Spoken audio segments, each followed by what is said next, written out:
कि आप अपनी स्टोरी जो आप अपने आप को या दूसरों को सुनाते हैं उसे तब्दील करें। स्टोरी का मतलब ये है कि कुछ लोगों में ये एक हैबिट होती है या कुछ लोगों की मेंटालिटी ऐसी होती है कि वो हमेशा अपनी कामयाबियों का ज़िम्मेदार तो अपने आप को समझते हैं, मगर अपनी नाकामियों का ज़िम्मेदार वो हमेशा अपने इर्द गिर्द दूसरों को बनाते हैं, या अपनी नाकामी का जो ज़िम्मा है वो दूसरों पर डाल देते हैं। जब तक आप अपनी नाकामियों का ज़िम्मा अपने कंधों पर नहीं डालेंगे, जब तक आप अपनी नाकामियों की ज़िम्मेदारी नहीं लेंगे, आप कामयाब नहीं हो सकते। तो सबसे पहले आप अपनी स्टोरी को चेंज करें। मैं जितने भी नाकाम लोगों को देखता हूँ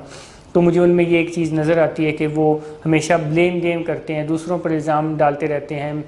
एनवायरनमेंट पर इल्ज़ाम डालते रहते हैं, मोहल्ले वकू पर इल्ज़ाम डालते रहते हैं, लोगों पर इल्ज़ाम डालते रहते हैं, और जब तक वो ऐसा करते रहेंगे वो कामयाब नहीं होंगे। और मैं जितने भी कामयाब लोगों को देखता हूँ तो उनमें मुझे ये एक खास